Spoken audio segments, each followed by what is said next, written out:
just kick things off, if I may. Mouse work, that is. Mouse doesn't work. That's just starting. There we go. So we're already late. 5:30 we said we'd start. It's 5:35. So all of those timings will knock on a bit. But you know what? We're sort of going to make it up as we go along a little bit today, because we're not quite sure how many of the 327 slides that Ken's got. And we're not really sure how long the Q&A might go on. That might go on all night. We could still be here at midnight. I've got a train at Euston to catch, though. Maybe about 10 to 9. So hopefully not too much after the advertise. So very quickly then, quick bit of housekeeping, if I may. Just reminders, really. It's all online. It's impossible to do Chatham House, and I don't think we'd want to for this anyway, so there isn't any. We are recording the session. So these things in the ceiling that are all lit up green, everything that happens in the room is being recorded, including if you have little quiet conversations underneath the microphone. They're picked up by everybody. They're really sensitive. We had one a couple of months ago, and someone was sat right underneath the microphone, messing around with a bit of paper throughout the entire thing, and that's all anyone could hear. So if you can avoid that, that would be terrific. What else have we got there? Yes, online attendees, if you've got Q&A, fire them in throughout, and we'll consolidate them at the end and do a sort of round-robin Q&A with this good fella. And mention the fact that we're recording, so that's great. If you didn't make it, if you're not here, you can't hear me, you'll be able to get it later, which is fantastic. Just before we get going then, for anyone who's not a BCS member, first question is, why on earth not? Why wouldn't you want to be a BCS member? Currently we've got about 70,000 odd members, give or take, mainly UK, because it's the British Computer Society, mainly UK, but we've got representation in about 155 countries. We've got 50 regional branches up and down the UK, so that's one for every week of the year, almost, and the same in special interest groups, of which ISSG is one of. Also 11 international sections and a whole bunch of student chapters as well. So we're on a membership drive. If you're not a member, come and talk to us. We'd love you to be able to. Steve, Hello. Remind them that they get a 20% discount if they join. 20% discount if you. John's going to give you a 20% discount. Come and talk to us. Get in touch with me. My email's on our website, so drop me a line if you want some help becoming a member. Sell it to your families and friends, give it away as Christmas present. I don't care, but we need more members because 70,000 people barely scratches the surface of the number of people who do IT in the UK. And we're the Chartered Institute of IT. More on that in a second. So why would I join BCS and the ISSG? This is sort of my technology journey. Anyone who's worked in BT will recognise these things as strategic group selectors. That's where my technology journey started. And then I went on to some electronic stuff, TXE4, and then somehow or other found myself on firewalls. So there's a bit of a rule base going on there. Certificates, Alice and Bob, and then finally, a little company that nobody's ever heard of called Synopsis Solutions. And we're probably the biggest fraud prevention agency in the country that nobody's ever heard of. We hold an awful lot of financial services data, and we do fraud checking against almost anyone who applies for almost anything. So a lot of data stuff.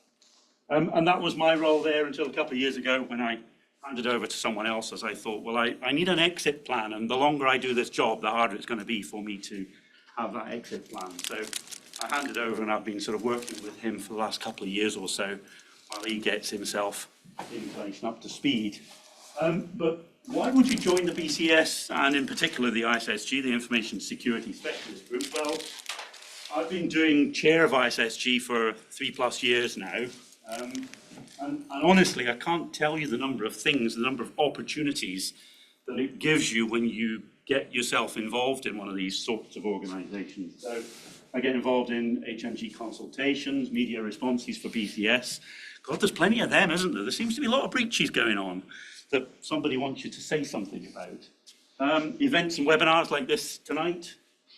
We're doing a conference next week, and one of the key speakers is going to be talking about quantum, not just quantum cryptography, but it'll include quantum cryptography. And I also represent BTS on the BSI Standards Committee for all the 27 series of standards. Most important thing, though, I think, is that I get to meet all sorts of folks from within BCS and across the entire spectrum. So if you want to be a member of an organisation that is reasonably far-reaching, when I say be a member of, I mean get involved with. You know, it's all very well just carrying the card, but you need to get involved, because that's where all the benefit really comes from. So this is convene conference next week, a week today actually. It's all day in this building. Might just be a few tickets left. About 95 quid for the entire day. And we're covering all sorts of stuff, but quantum is in there, sustainability. We've got a session on resilience, which I think is going to be a huge thing for 2025, not just in financial services, but across the board. I think resilience, cyber resilience and operational resilience too, will be major topics for this year. And of course, PTS does a big thing on AI and on ethics and on governance. So if any of those things are interesting to you, then please do get involved. Next week is also Chartered Week. There are about 83 different chartered statuses, professional chartered statuses in the UK at the moment, officially recognised by Privy Council, and CITP is one of them. So if you consider yourself to be a professional working in IT, I just throw the question out once again, why on earth wouldn't you get yourself chartered? Yeah, seems like a sensible thing to do, a good thing to do. You can all read the words there. Right, let's finish this job and move on to what we're really interested in. So, quick talk about ISSG then. We've been around since 1983. We started as the Computer Security Specialist Group. So we've had our 40th anniversary a year or so ago. Currently we're the largest specialist group with about 3,000 odd members, which sounds great. It is great, but in truth, it should be much bigger as well. Because how many folks in the UK work in either information or cyber security? Call it what you like, I don't care.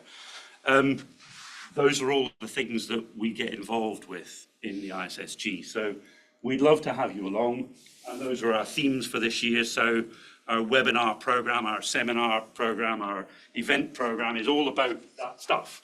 So please get yourself involved as much as you can. Almost the final slide from me. So a couple of things we've got coming up. I think Thursday, Kent Branch are running a careers in cybersecurity. You'll find it on the website if you're interested. A week today is the Convene conference here, targeted mainly, I think, at senior leaders who, if you like, run IT for their organizations, but are often not as IT literate and certainly often not as security literate as they might be to be able to understand where the risks really are. So that's a good thing. 12th of March, we've got a Cyber Essentials update from Neil. He's just published Willow on IASME's website, and it came through CISP, I think, yesterday. So it's out there now. I think it takes effect on the 12th of April. So we're doing that on the 12th of March, and Neil is the technical lead for IASME for it. So if you've got any really burning questions about Cyber Essentials and Cyber Essentials Plus, he's definitely the guy to ask. He'll know. And then the final one that we've currently got in our programme, there will be more, is on the 29th of April. And that's a guy called Robert Bond. If you're into privacy at all, Robert's one of the leading privacy lawyers. He's been doing that stuff for about 20 odd years, probably longer. And he's extremely well known and respected in the industry. So he's going to be talking about all the different assessments that we now need to do for all the various things, including obviously GDPR. But he's not focused solely on GDPR. He's taking a broad look at all of the regulatory assessments that organisations now have to do, and trying to stitch some of that stuff together in our heads so that we can think about it and do it. So there we go. That's me. We'll have a Q&A at the end, but for now, I'm going to pass over to this guy, assuming you can screen share. Yay. Technology. Fantastic. Thank you very much. Thank you very much. I might use this if that's okay. Wow. Good evening. I think I've got you for about the next hour, and I want to talk about an area that's really close to my heart, that of transport security. But the reason I've put up supply chain is actually we get very obsessed with our suppliers, our supply chain, but actually to me, supply chain means the things that move the stuff around. Things that move containerized goods, that move oil, that move all sorts of things around. And those technologies, well, planes, trains, automobiles. Actually, I'm not going to talk about trains, I'm going to talk about ships because I like ships. But before I start, actually, this very first image was a mistake. I asked one of our marketing team if they could do me a picture of some USB ports on a ship, expecting them to do me a picture of a navigational system. And it's been, I actually quite like it. There you go. Let's start with the mistake, shall we? Some of you, I'm sure, will know about PenTestPartners. I think I haven't spoken to the ISSG in about 10 years or so. So thanks for having me back. It's taken that long.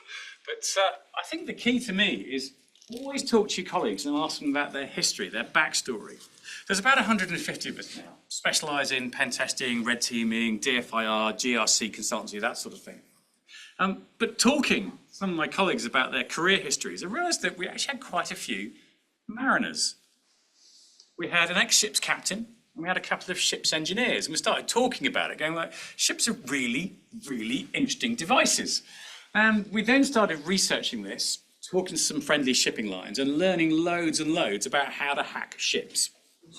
So the bizarrest thing about this is that fiction is not stranger than truth. These are the scripts of some really bad movies. My favourite seminal movie, Hackers. We talk about hacking the supercomputer, hacking the Gibson, which was actually covered up by a hack of some oil tankers owned by a company. And then the worst sequel in history, Speed 2, with Sandra Bullock, but not Keanu Reeves, about the hack of a ship's autopilot by a disgruntled employee. And that caused the ship to crash. And the irony is actually the stuff they were talking about in these movies in the late 90s is very, very plausible now. The script of Speed 2 is actually pretty much what we've done, minus the crashing into Port-au-Prince, but we won't talk about that bit. So let's bring things back down to a very sad incident that happened fairly recently, the MV Dahlia that crashed in the port of Baltimore. Horrible incident resulting in the loss of life. Actually, remarkably few lives were lost, but every single life lost is sad. And what I did not like, and what many of my colleagues got really incensed by, was the armchair maritime cyber experts who piled onto social media and started casting opinions. So Laura Logan, very famous journalist, cyber attack, and they know it. Sorry, how do you know this? Interesting, okay. And then to the other side was, can't be a cyber attack because someone would have to have a zip drive. Wow. When were they last connected to a computer system? They don't have the downlink capability. It's utter rubbish. So, was the MV Dahlia hacked? I've read the interim incident report. Almost undoubtedly not. It would be a very slack hack if it was. But can ships be hacked? Absolutely yes. If we look at the configuration of the Dahlia, I'm not going to go too much into this. This is a snip of the incident report. The ship was running in quite an unusual configuration. Usually you have two completely separate, isolated power systems. Very occasionally you'll join them up for reasons of balancing, for example. That's the emergency generator there. What should happen in the event of a power blackout, for reasons of safety of lives at sea, that's called SOLAS regulations, the emergency generator must be powered up within 30 seconds. You must have power restored within 45 seconds. That then powers up the next round of generators, which start doing more power. Then you can start doing things like power up your hydraulic pumps, your air compressors, the ones that start the main engines and drive the hydraulic rams that move the rudder over. And at that point, you can start the main engines. That's what's supposed to happen. It's supposed to take between 45 seconds and a minute to get everything back online. What happened in the case of the Dali is when the transformers tripped out, it was a really unusual configuration. There was some, what we think looks like jury rigging from some of the photographs from on board. Started the emergency generator correctly. They had to manually restore the transformers. That then tripped the generators because of the weird configuration. Standby generator finally came up, the ancillary started to come up, and then the main engine comes in. It took too long. What was happening, if you look at the plots of the Dali, it was effectively coasting. The main engine was not rotating. With no propeller turning, you have no wash over the rudder. You don't have what we call way when you're at sea. And as a result, without any control, the ship just gradually drifted in the breeze and the current, and very sadly hit one of the dolphins and took the bridge out. Really worth having a read of the interim report if you get a chance. Shouldn't it have been under tug, though? In the area. 60 seconds. One problem with ships, they don't move very fast, do they? So getting your pilot fast enough. Yeah, sadly. Should they have to? Oh, hello everybody. They were complaining there was nobody turned up. So it's all right, we've successfully proved that the MV Dali was a hack. Not. So what's quite interesting in terms of maritime is most times, whilst you can hack systems on board, actually it's stopping systems from working that can be critical to the vessel. For example, taking out the voyage data recorder, so the black box, renders a ship unseaworthy. If insurance isn't operative, ship can't go anywhere. Taking out, for example, a oil misting sensor from the crankcase. That will cause an automatic engine shutdown. Sending a misreported depth of less than 5 meters will cause the main engine to slow down. So all these weird things you can do to ships that cause weird effects, it's less about hacking them, it's more about just sending duff data or taking certain critical systems offline. And the biggest obstacle we've come up with over the years is ships' captains. Salty sea dogs with years of experience, absolutely fantastically qualified individuals who don't have a clue about cybersecurity, but because of their belief in their systems, their crew, their capability, it won't happen to me. And actually, one of the challenges that leads to is very difficult for organisations to actually identify hacks at sea. Very, very rare you will see a report of a ship genuinely being compromised. Most of the hacks we're seeing, the stuff that is reported on anecdotally, tends to be inadvertent ransomware of maybe their navigational systems, which is probably just a Windows 7 box on the bridge that someone put a USB key into. In Maersk, we talk about the Maersk hack, they weren't hacked. They were victims of the NotPetya crypto incident, collateral damage to do with the invasion of Ukraine. Costco, another massive containerized company, weren't hacked. They were just hit with ransomware. It's collateral damage. There is one documented case of what appears to be a script kiddie on Showdown, found something interesting and started clicking with it and didn't realize it was a dynamic positioning system for an exploration oil rig and caused it to be evacuated. Oops, don't put your SATCOM on the internet. But that said, yes, denying service of certain systems will take them down, but what about the ultimate? Can you take remote control of a ship?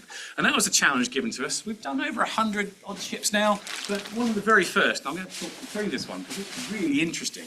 Can we go from the public internet to taking control of a ship? And where it all starts is SATCOM. Now, this is what's caused the problem in shipping.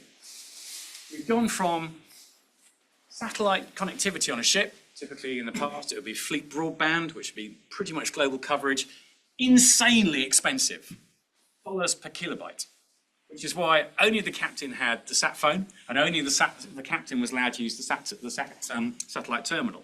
That changed almost overnight with the advent of VSAT, very small aperture terminal, which means you can get very cheap internet connectivity onto a ship, to the point where if you want to hire a good crew, they will demand SATCOM bandwidth allowance so they can keep in touch, stay online in order when they're at sea.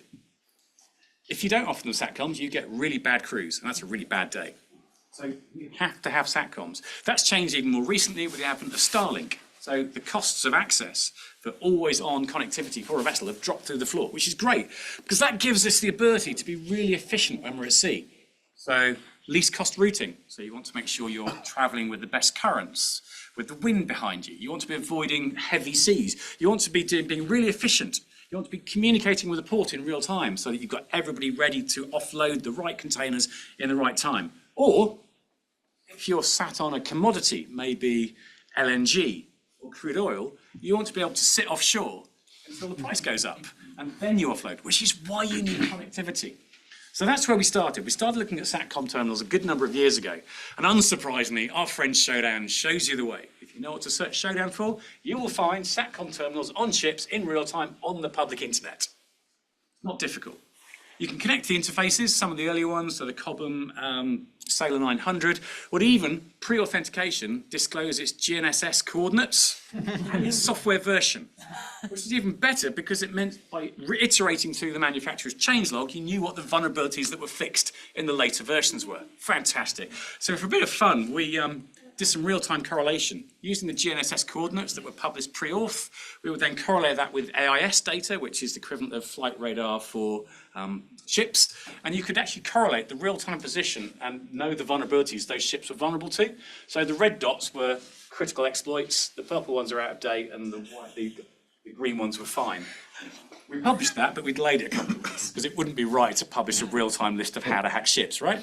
But it was all just open source data.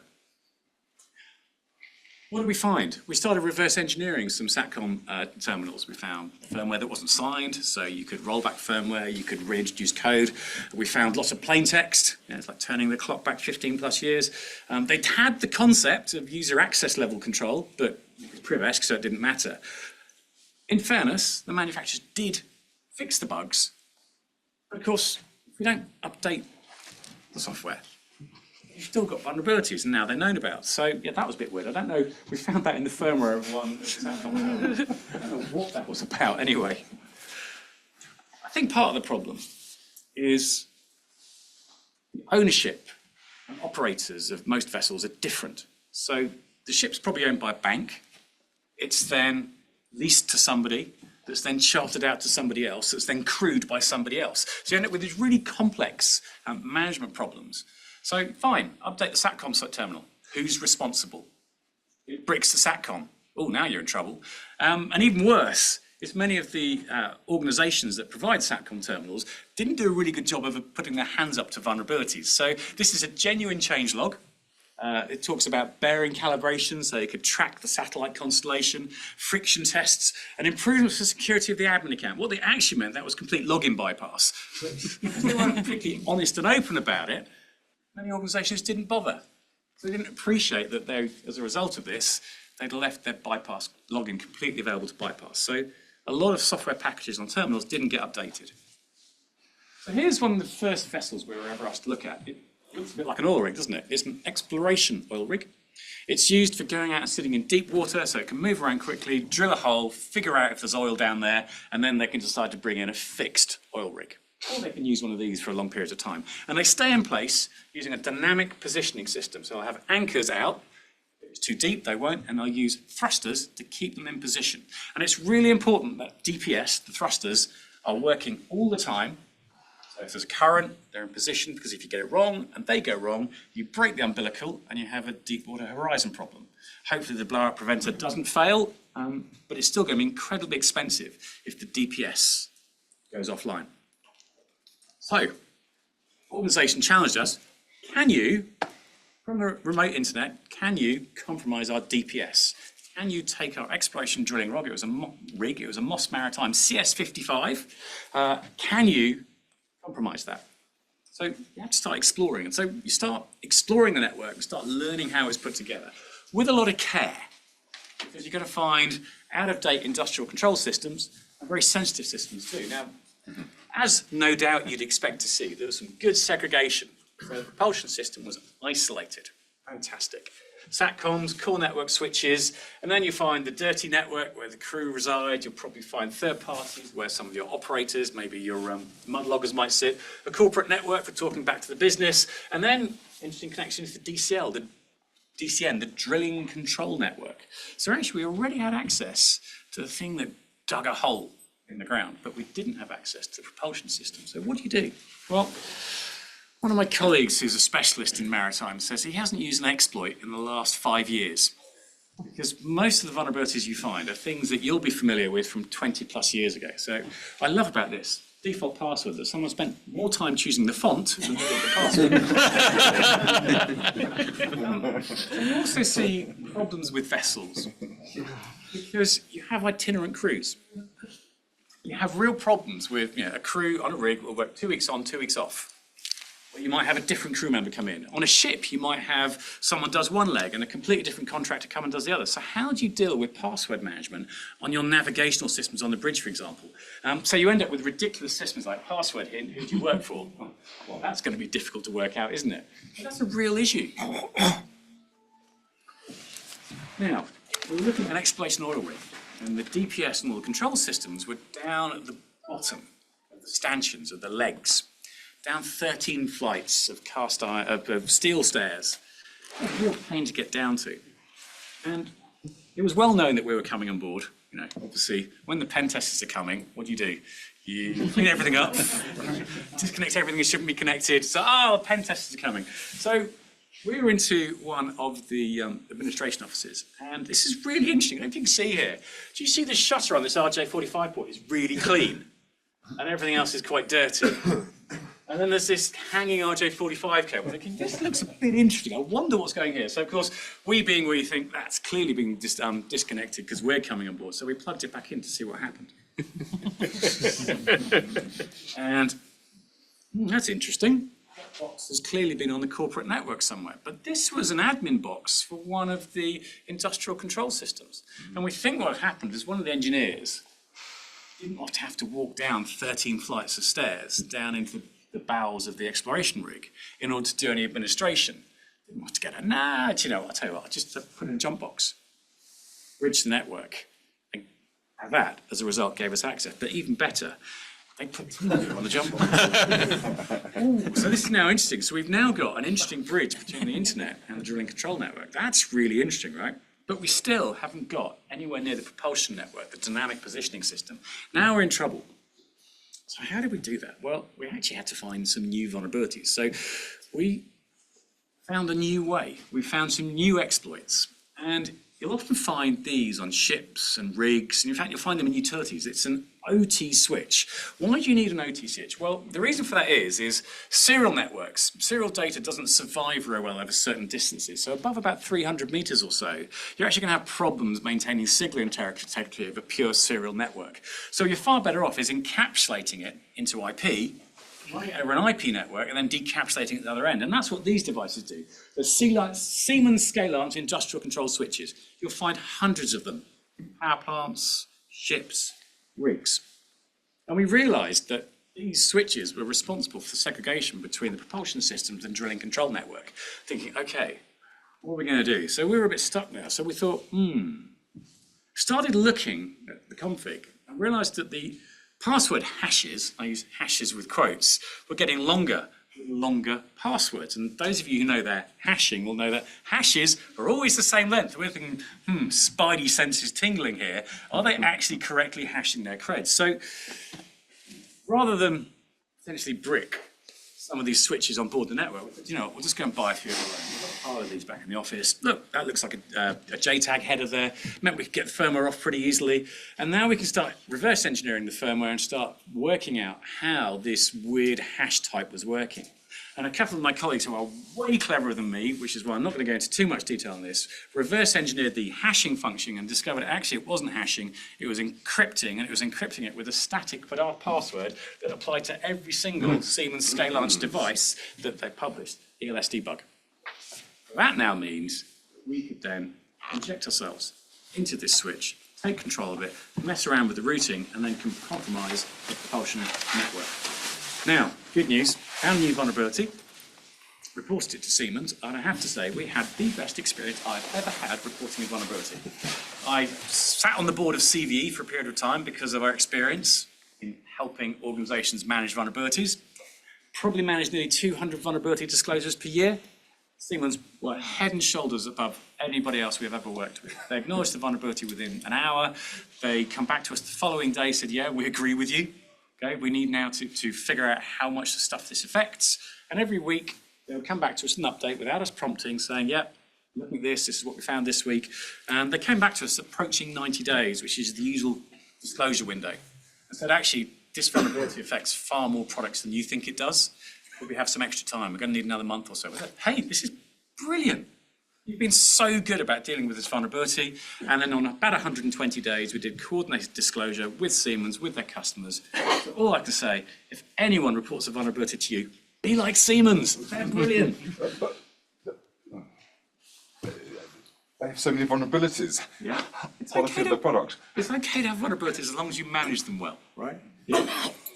But there was some amusement as well. We discovered after we'd done the compromise, there was another set of systems in place. And in the same way that engines on aeroplanes are rented, so you'll rent power by the hour for people like Rolls-Royce, Pratt & Whitney, GE, for example. You don't buy the engine, you buy the power it produces. That's increasingly the case with maritime engines as well. So you'll often find that third-party engine owner will want to manage that engine to ensure it delivers the power when you need it. And we discovered there was a third-party contract in place to manage that engine that had expired, but the remote access had been left in place with creds. You know. So we couldn't just taken it out in one fell swoop. The things you find out afterwards anyway. But back to that jump box. What really shocked us is, remember I said it had a corp.local suffix? Well, what we discovered from the domain admin creds we recovered from the vessel, we then discovered that actually it was the same domain admin cred across every single rig they had and the corporate network on land. So from a vessel to the public internet, we'd actually completely compromised the entire domain. That was a bad day. They fixed that, which is the idea. The problem is one that I'm sure you're very familiar with, is that of debt, technical debt. And another crazy example, this was on a cruise ship. You'll often find organizations racing to catch up, to fix problems, to unpick years of legacy, because this ship that was connected, it didn't matter, because you couldn't hack it unless you're on board. You'd be stupid if you're on board to hack a ship. They're now connected to the internet, so they're racing to fix bugs. And technology vendors are coming in and going, yeah, we can fix that. Here's a great example. The manufacturer, so the operator of the vessel, wanted a new load computer on their cruise ship. Because think about the balance and mass of a vessel. It's really important. It's really important that it's in trim. It's really important that it's balanced correctly as well. So they wanted to upgrade their load computer. So the technology provider comes in, goes, right, so we need a server down in your management room, and we need an interface on the bridge. And the problem is there's 7 decks between those 2 areas. And they weren't allowed to go onto core network. So typically doing that would involve drilling 7 deck penetrations. And drilling a deck, thick steel, and those connections, those holes have to be waterproof and fireproof, which means going through anything on a ship afterwards is really expensive. And that same cruise ship operator had really thought about their security. They put NAC in place. And there were client certificates on pretty much every device out there, and if you couldn't present a valid certificate, you were dumped into a tar pit, into a black hole. However, so the manufacturer comes on, the server plugs in, gets dumped into the black hole. Doesn't realise the NAC product doesn't isolate devices in the black hole. So the technology vendor comes along and goes, well, if I plug into this wall port without a NAC certificate and this wall port without a NAC certificate, I can now, without having to do any deck penetrations, save hundreds of thousands of pounds. Because we come along and go, what happens if we plug into this port? Oh, great, we can see all the data going between the load computer server and UI and tamper with it. And then set up a position whereby the ship will reballast itself and make itself unstable. Bad day. We also find crazy examples. So we have a pile of maritime PLCs back in the office, which we keep reverse engineering. But one example is from a very well-known maritime technology manufacturer. I'm used to OT devices being a bit weak, right? I'm not used to them having no authentication. That was a real novel one for us. Look, you expect at least a credential that you can bypass, not nothing. So we gave it to the vendor, and they said, yeah, well, it's a ship, so physical security controls are fine. And by the way, if you try and port scan it, it's going to void the warranty. So.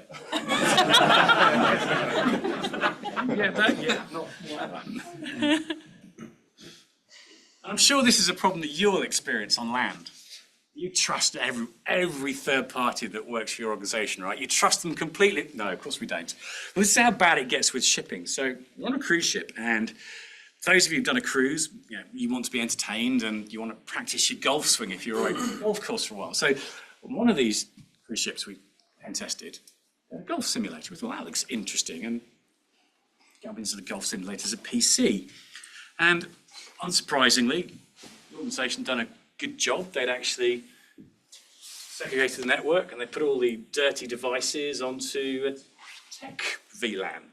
That's where they put it, so it could talk over the internet without touching the rest of the network, so it could get, for example, golf course updates and remote support from the manufacturer. Unfortunately, on that same VLAN, they put an interface to the ship's safety management system. Bad day. We had to actually unbreak it, but it had TeamViewer on it as well.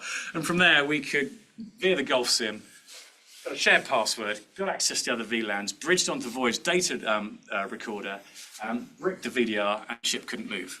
If you think about the losses you'll incur from a bricked VDR, it's not, you can't just go down to like Curry's and buy a new Void's data recorder.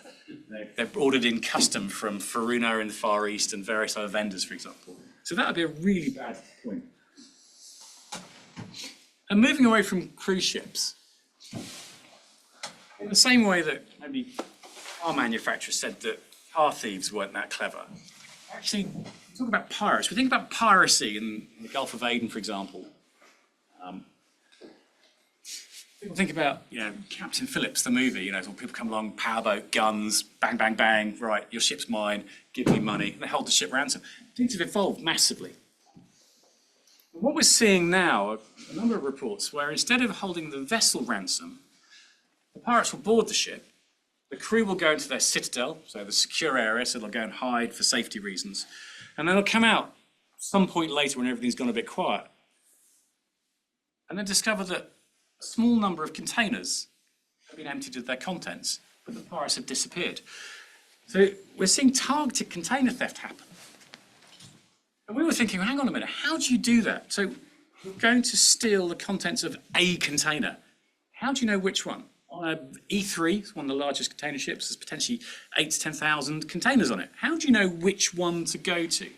And that's when you need to know a bit about one of the messaging systems that's used to control container transport around the world. It's called EDIFACT. Anyone heard of that? Based on EDI. It was created by the United Nations. Its roots evolved from the Berlin airlift, believe it or not, 1947. And even now, we are still using this EDI system today to manage containerized transport. And I went down a rabbit hole and a half to fully understand the messaging protocol, how it works, and how, remarkably, it's completely unauthenticated and unprotected. And this deals with all the stuff that goes around the world. And this messaging system comes together to create what's called a bay plan or a BAPLI.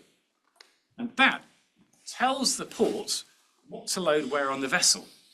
So those pirates had figured out that if they had accessed the BAPLI, the bay plan, they would know where all the products of high value, because that's described on the EDI messaging system, are located on the vessel. So pirates that aren't that clever? I don't think so. Pirates have figured out where the high value containers are and exactly which stack they are on the cruise ship. Crazy, hey? They take it into port and then leave it down the ones. You're not going to get it, are you? Well, you're going to empty it. So, for example, I've got an example, actually. This next slide, I'll walk you through it. So this is not strictly on vessel. We've seen thefts of container contents on vessel, but this is in the port.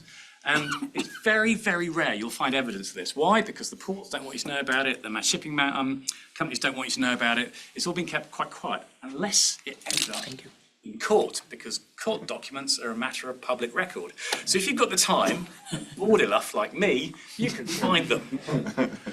This is a case between Glencore, the mining company, and MSC, the shipping company. And the case itself was from 2017. There was one appeal in 2019, I believe. Now, $1 million of cobalt metal briquettes were stolen in a container from the port of Antwerp. The actual theft, we believe, happened in around 2012, around 3 weeks after Antwerp implemented a new EDI-based PIN release system for their containers.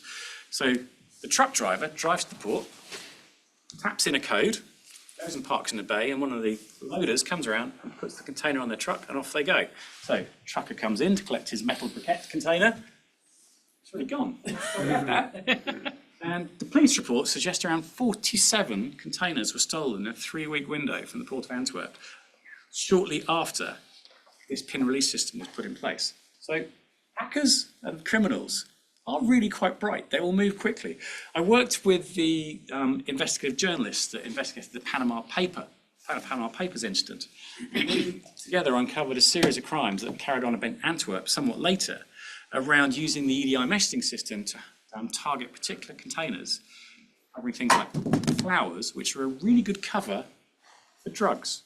So criminals do actively exploit these messaging systems. If you want to have some fun as well, every container has got what's called a VGM, a verified gross mass. Reason being is in the interest of the shipper to try and stuff as much weight into each container. And then what happens is containers break or they're mishandled. And we started realizing this unencrypted, unprotected messaging system, you could actually start tampering with the contents of these messages. And if you wanted to cause an out of balance problem, you could start making the vessel top heavy by tampering with something like saying KGM, turning to LBS, so it appears as pounds, not kilos, looks a lot lighter. You could tell the container's been loaded PRI, priorities, it goes to the top of the stack, or LTT, load third tier, so it's third down the stack. So you end up with heavy things at the top causing instabilities. And you start moving what's called the metacentric height, or the GM, of the ship upwards, which causes it to roll. Once your vessel goes just about 45 degrees or over, you're into a very unstable situation. You can do other crazy stuff, like start to remove handling codes for dangerous and sensitive cargoes. So, for example, XS, explosive substance, delete that. They're going to put it under the hatch covers, and now you're going to have leaky explosive gas. Great. Flammable vapors, or even explosives that have to have very careful temperature regulations. So CL for Celsius only go up by 1 degree, otherwise it starts to become explosive. So you can cause problems at sea. If you want to have some real fun, I was having a laugh with one of my colleagues. We thought, hang on a minute, could you make a prawn espresso by messing around with this EDI system? Here's how to do it, right? So what you do is you look around for an ACC, that's a reefer, a refrigerated container, preferably one containing seafood, right? ACC. And then you specify as NOR, non-operating reefer. So it's now treated as it's not a fridge, but it's not plugged in. So it's left to go warm. So already we've got our prawns not being frozen anymore, they're now starting to go off. So then we look around for an odor-sensitive cargo, OSC, which is something like coffee, right? Very sensitive to odors. And then we specify on both of them, we'll have the open door handling code, so both our stinky, rotting prawns and the coffee container are next door to each other. We then look for the odorous cargo, put it near to it, and we go keep dry, KDR. And that means that both of the containers are now put underneath the hatch covers in the bottom sets of stacks where there's no ventilation, so everything is super stinky. And you end up getting to the other end of your voyage with some rotting prawns and very, very smelly coffee. But that's funny, but actually you can do very similar things, disguising narcotics and guns, for example. So a great way to smuggle on this unencrypted, unprotected messaging system. And even, blew my mind when I discovered this, a subset of EDIFACT called IFT-FCC. UN makes up some great things. They've also got FII, bank details. It's unprotected, unauthenticated messaging system. Now, in theory, before you make the payment, you should be checking with your bill of lading, which is an out-of-band document, but no one does. What a great opportunity for invoice fraud. Brilliant. Anyway, advice for ships. Really basic. Things we've been doing on shore for 20-odd years. Simple things. Inventories. How do you know what you've got? Who's responsible for what? Basic things that we all know, but don't seem to have made it to sea just yet. But the real problems is, frankly, there's no incentive for the manufacturers of technology to deliver secure systems. They want stuff to interoperate. The crews, very itinerant, so it makes it very hard to control access and manage that. A lot of ports, certainly in the subcontinents, have much older systems, so it's very difficult to overlay cybersecurity onto those ports when you have to be able to work with those, and also in the US. And you have this really complicated ownership problem with a bank, operator, a charter party, and who's responsible? It makes it very difficult. This was all supposed to be solved with IMO, International Maritime Organization, MSC 42898. Didn't work. So this is all then supposed to be solved more recently, so middle of this year just gone, the International Association of Classification Societies, so these is like the MOT for boats, you have to have an IAC classification certificate or you're not seaworthy. Unified Regulation E26 and E27 made it mandatory for basic cybersecurity standards to be in place on new build vessels for those laid down after 1st of July last year. Doesn't affect anything backwards. And it had the remarkable effect of, in the first half of the year, a lot of shipyards laid down keels of a lot of boats. And those keels went at a premium because you didn't have to be compliant with this. Isn't that crazy? There is also some new regulation that comes into force. So this is the US Coast Guard for US flagged vessels and US ports, which comes into effect July 16th this year. There's a 2-year compliance window, which means there are mandatory cybersecurity compliance standards for US flagged vessels and ports. So there is progress. It is kind of going that way. That's ships. New planes. Who feels safe flying at the moment? Anyway, okay, a little bit about me. I haven't introduced myself. Why am I into planes? So originally I was going to be a commercial pilot, but I wasn't very good at it. I've landed at the wrong airport. My engine failed on me once. My gear didn't go down twice. That was awkward. I had 3 near misses with other planes, and I once told ATC that I was there when I was actually there. So, yeah. Fortunately for all of you, my flying career didn't go very well. So you're safe from me. I still fly. I never made it to commercial airline despite studying for my commercial exams, but instead, 2002, founded a pen test firm. And continues to fly general aviation. So sort of crazy things to do. That's my favourite plane. That's Cherokee 6. I very nearly bought one of those, which is an old Russian airliner. Used to fly twins as well, and also flew into Courchevel, the 7th most dangerous runway in the world. And there are videos. What they never show you in the videos is a pub with a viewing gallery here, watching the planes crash. Get on YouTube, it's all there. Anyway. On the back of that, talking to my colleagues, I had a bunch of colleagues who are also pilots, some ex-commercial pilots, and actually during COVID, we hired a number of commercial pilots who were on furlough, who joined us for a while, which was brilliant, massively accelerated our knowledge of aviation cybersecurity. We've worked on all sorts of different airplane types, 320s, 747s, 777s, worked on the flight bags, in-flight entertainment, avionics, satcoms, and found all sorts of interesting bugs and vulnerabilities. But don't worry, it's fine, it's safe to fly. Before we go there, I just want to talk a little bit about responsible disclosure. Now, we're ethical and responsible. It's our job as security researchers and pen testers is not to destabilise industry. Very much like the Siemens bug, we tell people responsibly, carefully, ethically. There is something weird about planes, though. You talk about vulnerabilities in planes, the media lose their shit. It goes crazy, so you have to be really careful. And very well-known guy who I know personally, a chap called Chris Roberts, tweeted a joke about taking control of the thrust management computer on a United flight. It was on a 737-800 series, and before he'd landed, like the world had gone sideways, it lost his shit, and yeah, a story about hacking planes based on no vulnerabilities went crazy, and it unsettled the travelling public. It unsettled the airlines. It made them scared of cybersecurity researchers. It didn't help anybody. You don't hack an aeroplane from your seat back in economy. The reason being, because there's a pilot up front who controls the systems. It just doesn't work like that. Believe it or not, aeroplane manufacturers really thought about security when designing aeroplanes. So you have the dirty bit in the back, passenger information entertainment services domain, that is considered dirty. That is your in-flight entertainment system. That is cabin Wi-Fi. That is the connectivity from your phone into the charger, for example.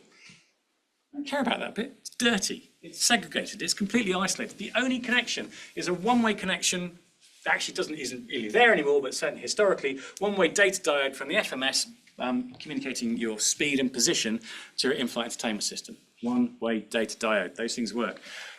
If you walk into the plane, particularly on A320, 321, you'll see a panel on the left as you walk in.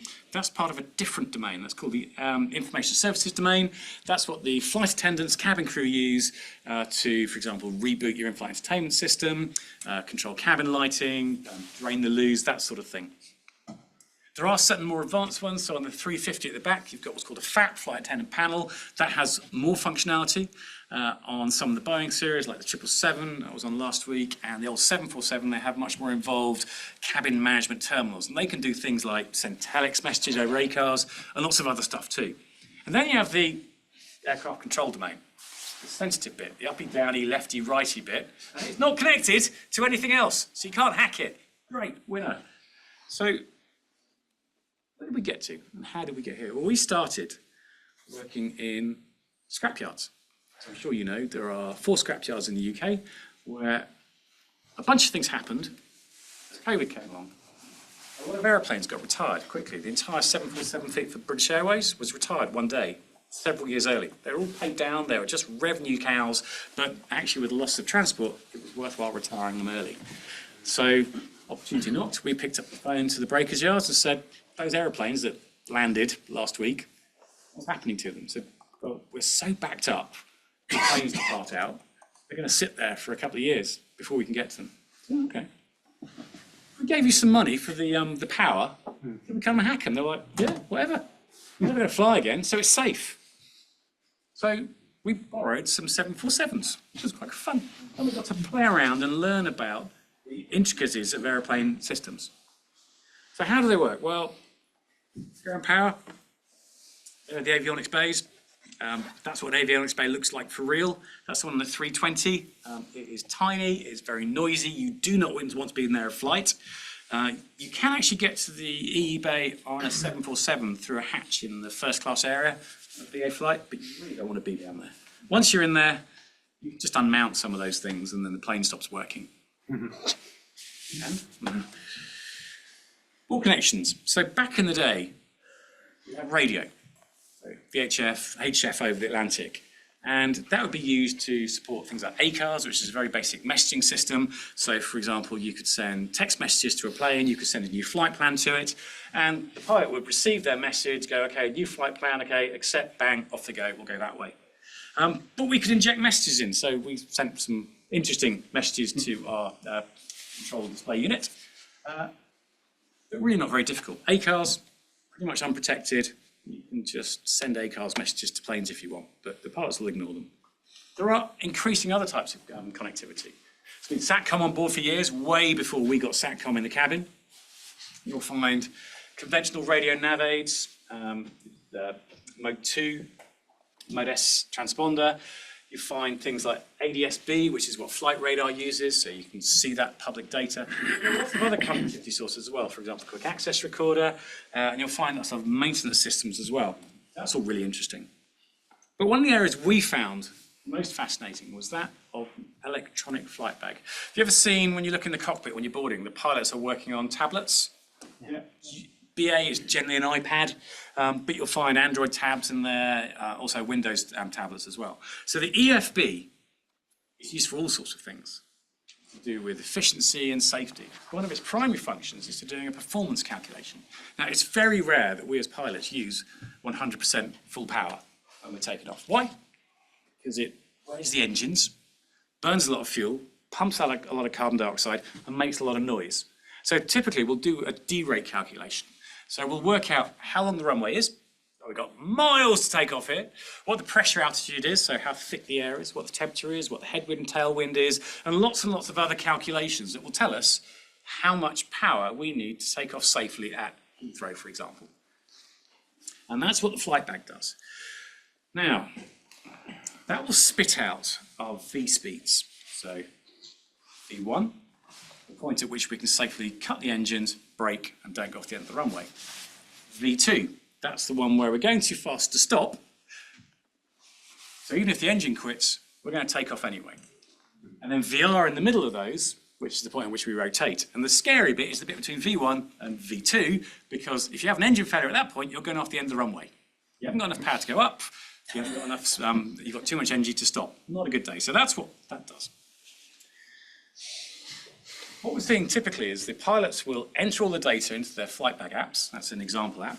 And just occasionally, they'll transpose the wrong information through cross-checks. They'll take the wrong output. So in this case, this is an Airbus example. This is an Airbus example on a 320. The D rate it works out is what's called a flex temp. And if you look at the throttles on an Airbus, there's a temp called climb and one called flex, FLX. And what that does is it programs the engine to think it's a bit warmer than it is, and that causes it to make slightly less power than it needs to. So the flex temp departure is a D rate. So the calculator takes all that data in, spits out a temperature, put it into flight management system, engines are ready to go. We've seen all sorts of accident investigations where pilots accidentally got the data wrong and put the wrong temperature into the engines, or the wrong D rate into a Boeing plane. And an example of that was multiple problems over a 2-week period at Lisbon Airport. And they were doing some work on the taxiways and had renamed the various intersections. So heavies, 747, 380, would start here because they need the whole runway to get into the air. Whereas the short-haul planes, A320, 737, could do a displaced threshold departure. They're not that heavy, they don't need as much runway, so they could take off from here. And what happened was, because of some confusing runway markings, the pilots put in the intersection into their calculator in terms of runway length. Sorry, but this distance when they were actually at the intersection. So what that did is it told the engines they had more runway to accelerate on than they actually had. And I think there were 8 separate incidents over a 2-week period where the airplane only just got airborne, kind of wobbled into the sky.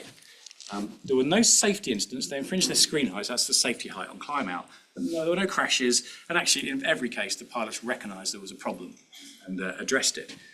But believe it or not, if you find yourself flying down the runway and you pull back on the control wheel and the plane's not taking off, the worst possible thing you can do is apply full power. If you think about where the engines are, hanging off the wing.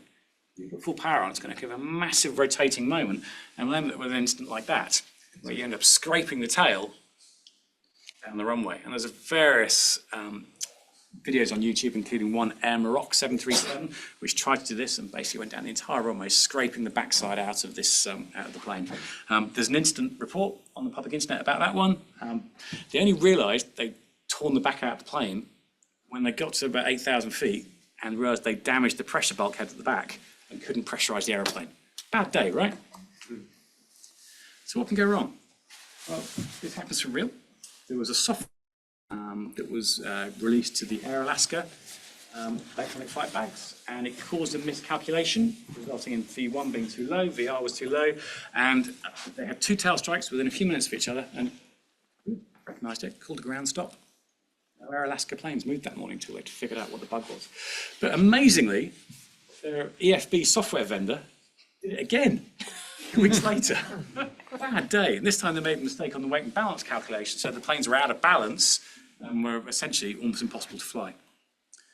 We've seen other cases of security incidents taking out aeroplanes as well. So this was Raven Air. This was a regional carrier in the northwest of the US and Canada. They lost their maintenance records to ransomware and their backups. They couldn't prove the planes were airworthy. They couldn't prove they'd been maintained. They couldn't go. They went bankrupt. Bad day. You might remember this one. This was American. This was a Jeppesen chart application. So in order to land at an airport, you need to have a little map of it, and that tells you how to approach it, how you approach safely, what your safety heights are. And there was a duplicate entry for Reagan National Airport in Washington, DC. So there were 2 charts. They conflicted, caused a lockup on the flight bag, and those American planes didn't go that day. They affected the entire fleet. They grounded them all. Same happened with Southwest Airlines. Their weather feed on their electronic flight bags failed. I'm not quite sure why. But you might think weather you look out the window, right? No, sadly, because we need to know about the weather up there and the weather there, where we're going on the plane. So they lost weather. They didn't go.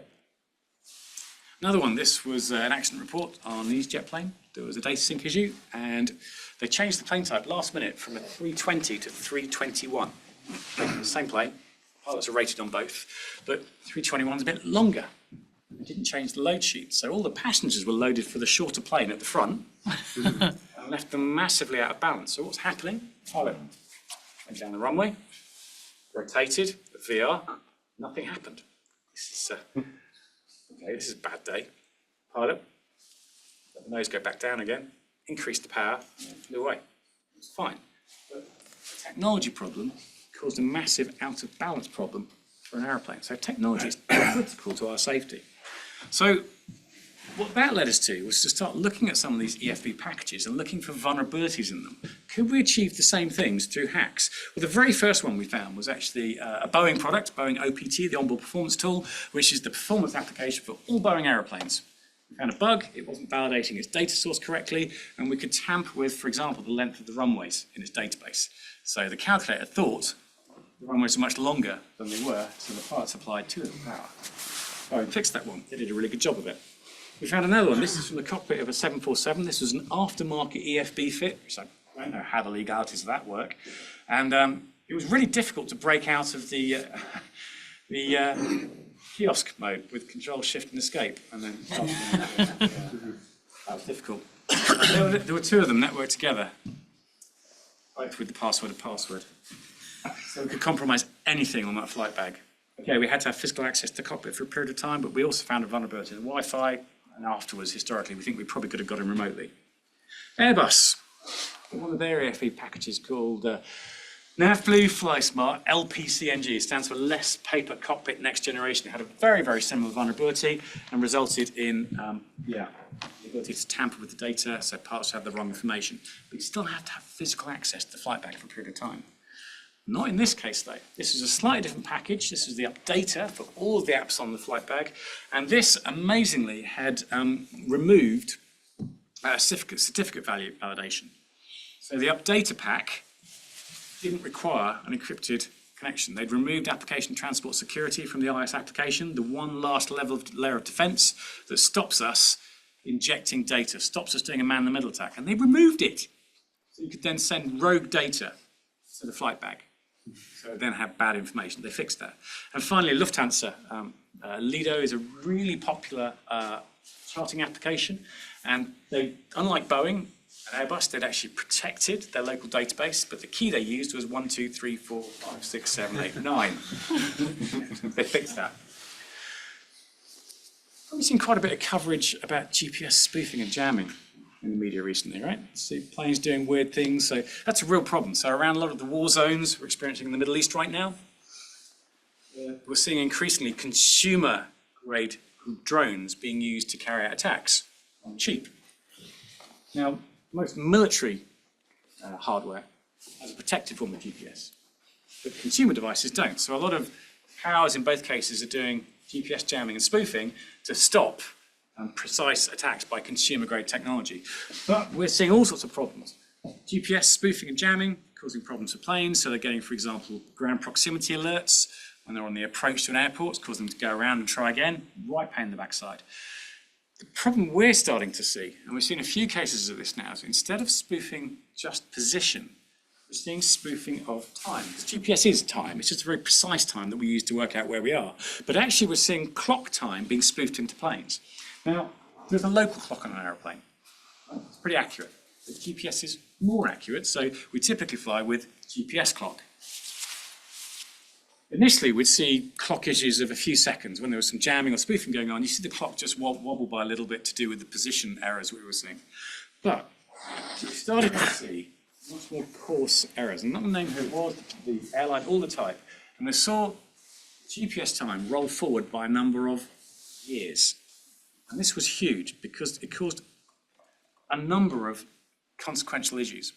Remember, GPS time is the trusted source of time on the airplane. It's the one source of all time. The pilots couldn't switch the local clocking time, so the GPS would roll forward into the future. You probably know that GPS time is protected against rollback. You can roll it forward for leap seconds, but you can't roll it back. Right? Why would time go back? So they couldn't switch to the local clock on the plane quickly enough, and it caused all sorts of problems to do with digital certificates. Because the clock spoofed so far into the future all the SSL certificates on board became invalid.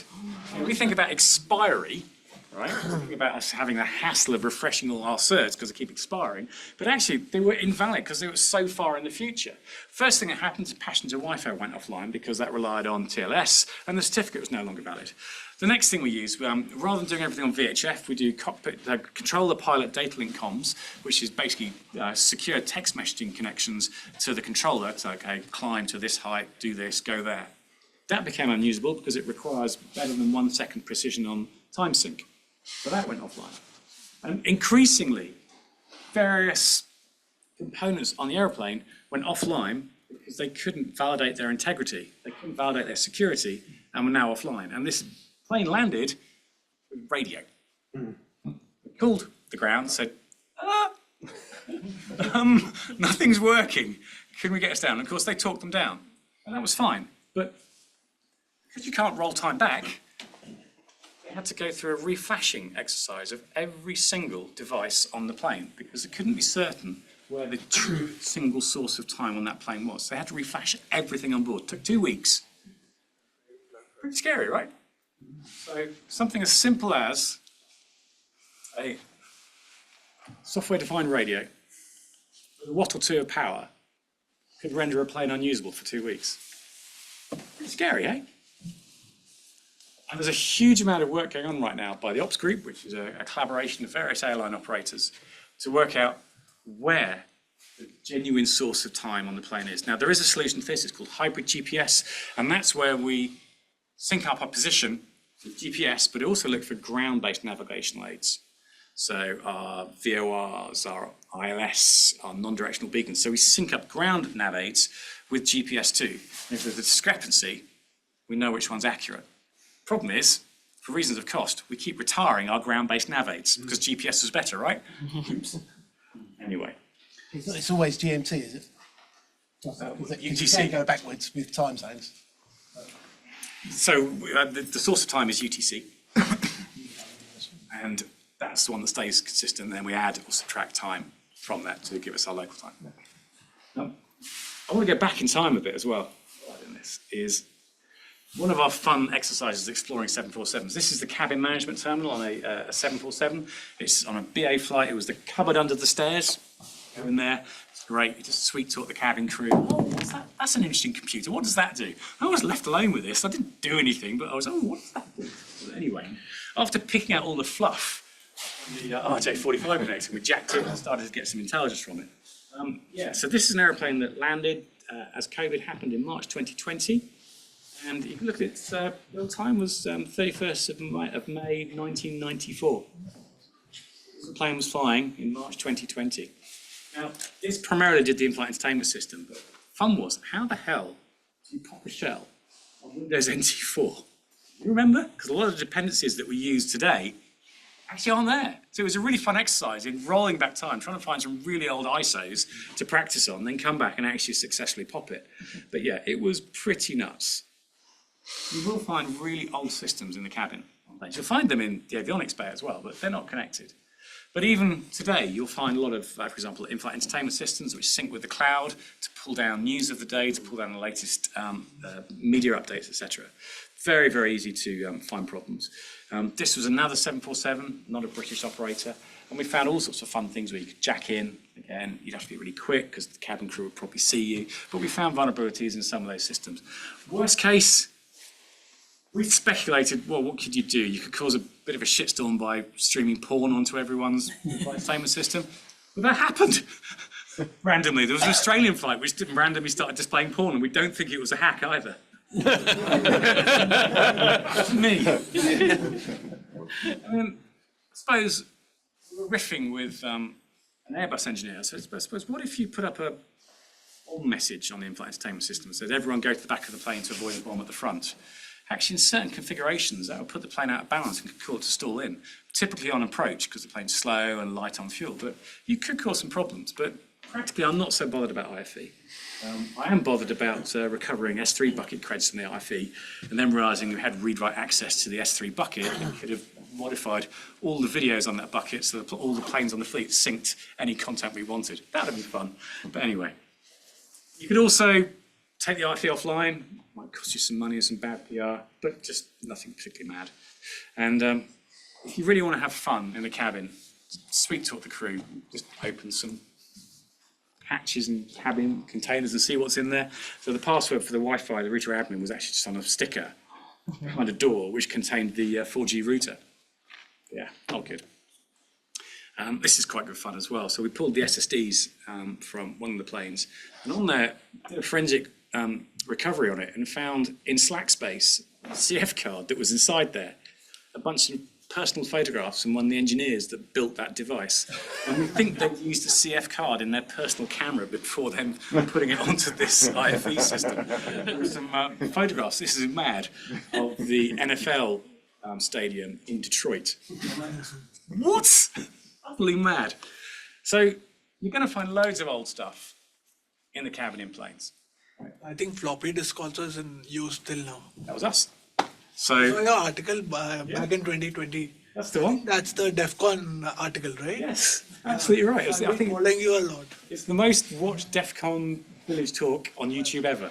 It's about floppy disks on a 747. I kid you not, this very same plane, March 2020, it was still using 3.5-inch floppies for its navigational database. Wow.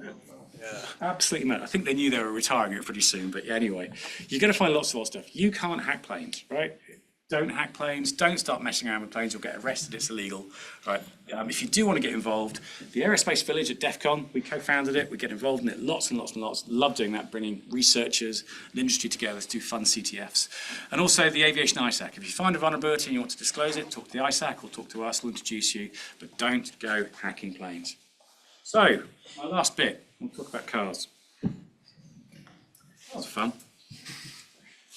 Where things got a bit wacky was the concept of connectivity into a vehicle. And the reason I've chosen this particular image is I got one of these cars for this particular reason. It was fresh to market, hadn't been launched. I ordered it off paper, off spec, and the Audi e-tron, the first one that came out in 2019. And it was one of the very first vehicles in the world to have a connectivity platform where you could pay to unlock features on demand. And you thought about the complexity of how do you unlock a feature on a car from your phone? And you're going to need a telematic service platform, a TSP. You're going to need some APIs, some mobile apps to cloud, mobile apps, web apps, cloud, a payment gateway, lots of complexity. A lot of car OEMs weren't really familiar with. This is fairly new to them. But yet we're rushing these new offerings to market. So for example, you could enable matrix headlights for a tenner for the year, for example, or unlock launch control for the weekend if that's what you want to do. And you could do that with a car. It was great fun. But unfortunately, there's a lot of rushing. So let's look at the concept of vehicle telematics, the idea of connectivity in the car. Back in the day, all our cars were unconnected.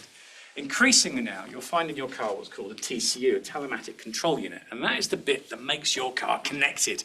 That will talk over cellular data using 4G into a telematic service platform, and companies you probably haven't heard of, names, for example, Sirius, so what you think is the satellite radio manufacturer, actually their biggest offering is a telematic service platform. And that then talks into a cell carrier to your mobile, and then you can now talk to your car and work out where you left your car in the car park. Brilliant.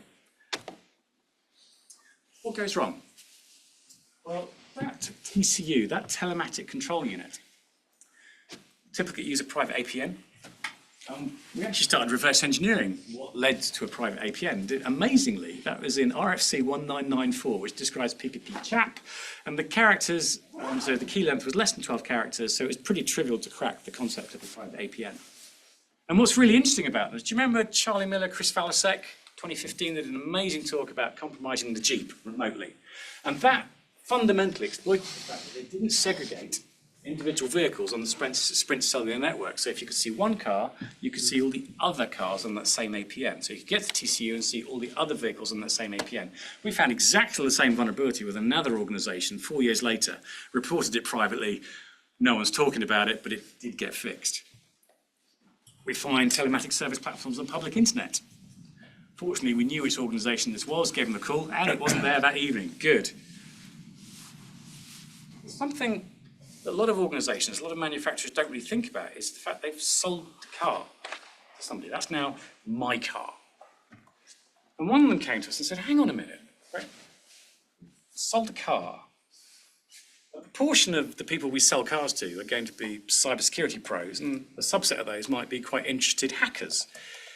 is that car a risk to us as an organisation? So, hold my beer. So we had a really fun project where can we compromise the organisation from the vehicle? So the first thing we did is we unmounted the TCU, the telematic control unit that sits inside the car, got it onto a bench, broke out the eSIM so we could then start talking to it direct and connect it onto the private APN.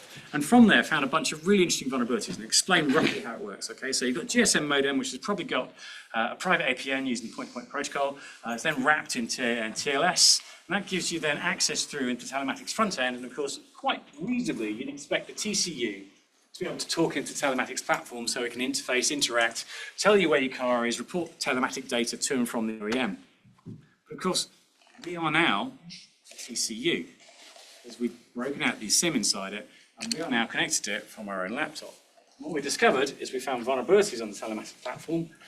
We got DA onto the telematics platform, and then realized very quickly the same domain and same creds onto their corporate domain. So from a vehicle, we took domain admin on the OEM. That's nuts, right? The next evening, that didn't work anymore because the manufacturer shat themselves and fixed it really quickly. Do you know one of those moments where you're like, holy cow, this really worked? The vehicle became the threat. Now, we don't really talk much about working on the CAN, controller area network. We don't really talk about that because one of the reasons for that is we're interested in attacks that could affect the entire fleet. Can you compromise the entire fleet of vehicles and make them all turn left? Because that's a critical problem. But actually, we're spending more and more time working direct onto the CAN on the vehicle now, looking at the concept of CAN gateways from the IVI, the sat-nav, to making sure that there's no vulnerability from there onto the vehicle network. But during the summer, we started reverse engineering some of the products that are used for reverse engineering vehicle ECUs. And this is the VVDI, which is marketed as a programmer if you've lost your keys to your car. So it's sold legitimately through aftermarket workshops and garages so they can add the key that you lost back to your car. Unfortunately, exactly the same technique can be used to add keys to the car that you want to steal. So there's quite a value to some of these tools as attack weapons. Now, the skill sets required, so this particular one, what we're demonstrating is a glitching attack against an AXP ECU that's used in all sorts of vehicle ECUs. What's unusual about this, most glitching types would be voltage-based glitching. So you'll mess around with the voltage until you get a point where you get a glitch on the chip, and that'll give you the ability to unlock the chip, extract the firmware, modify it, push it back with vulnerabilities. This was a really interesting attack, actually. It's one of my colleagues, Andrew Tierney, Cyber Gibbons, follow him on Twitter, demonstrate. This is to do with clock glitching, really unusual. And what it's doing is taking control of the clock. You can actually see his wire there to the oscillator and stretching the clock cycle slightly. Really interesting attack. And it wasn't vulnerable to a voltage glitch, but it was vulnerable to a clock glitch.